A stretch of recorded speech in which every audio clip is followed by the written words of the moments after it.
Why Grindr is good for the gay community. Hey guys, Michael Pizzullo here, psychotherapist in West Hollywood, working mostly with gay men.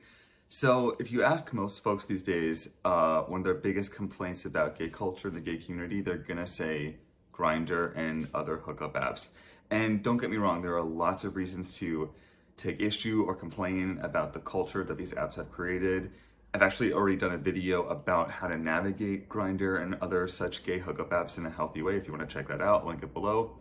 But I actually wanted today to make a video in defense of Grindr and other hookup apps and to highlight the positive things or benefits that we can glean from them. Because let's face it, apps are not going anywhere. I know a lot of people are talking about ditching them and getting off of them, and you are absolutely welcome to that if you want to. But I want to highlight how we can actually optimize and take advantage of the technology at our disposal rather than just issuing complaints about it. So I want to give you 4 clear things to think about that may give you a more positive perspective on apps and like Grindr and Grindr culture in general.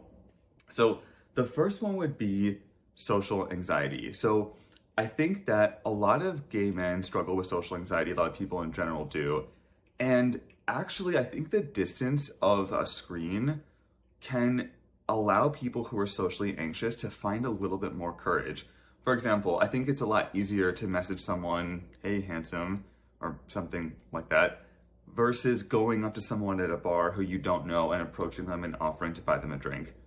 Am I saying that one of those approaches is better than the other? Not necessarily, but if you think about it, if you're someone who is struggling with social anxiety and your confidence, the apps might give you just enough distance to actually find a little bit more courage and make the first move.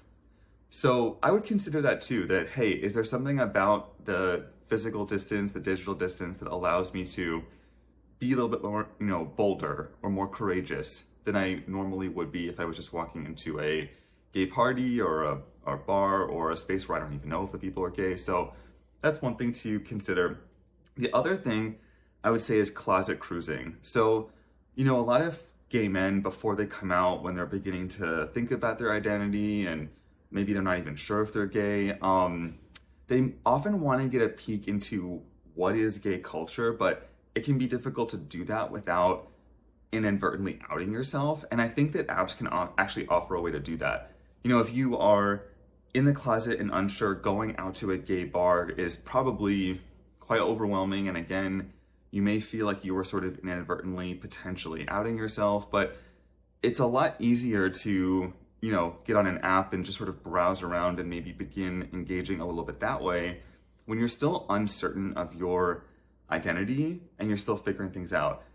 Do I think that someone should, rely on that forever? Probably not. But hey, when you're just getting going and you're young and you're starting out and you're figuring things out, apps might actually offer a way to help people sort of ease their way out of the closet rather than having to take such a big leap all at once.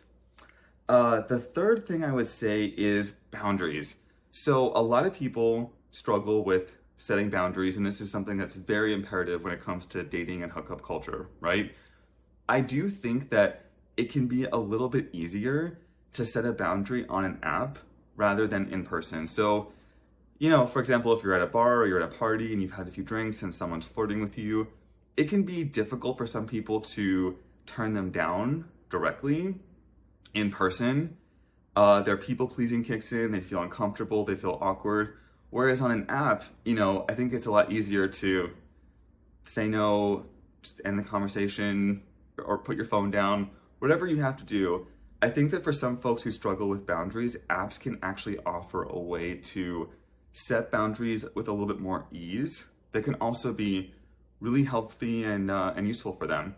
And the last thing I would say too is just diversity of access. And what I mean by that is, obviously when you open up, Grindr, for example, you get a grid, maybe you can move your location or whatever, and you can't choose exactly who's going to be in that arena, but you do get access to so many more types of people than you would in person. I mean, you'd have to go to every gay bar in town in the same night to try to get as many options at your disposal than you can find by truly just opening the app and seeing all the people on the grid who are around.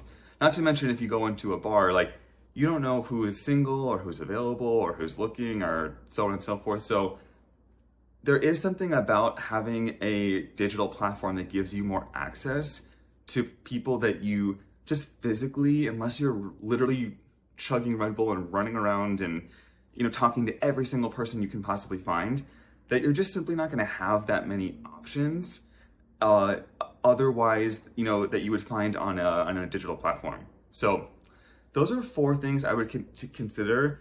I really think, Grindr and these other hookup apps, they're what you make of it. And really the expectations that you bring to it, which I've talked more about in a different video.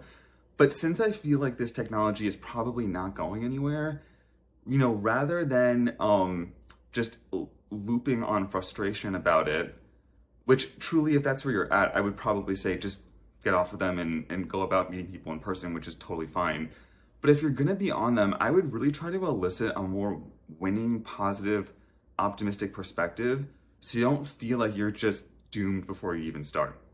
So that's my take. Let me know what you guys think in the comments. Do you think that Grindr is healthy? Do you think that these, different points that I've offered are accurate or useful? Would love to hear your thoughts. As always, please subscribe to my channel if you want more content about gay men, psychology, all that sort of thing. And if you want to talk to me directly about working with me as a coach or a therapist, you can contact me via the link in the description. And I will see you all in the next one. Thank you all for tuning in as always.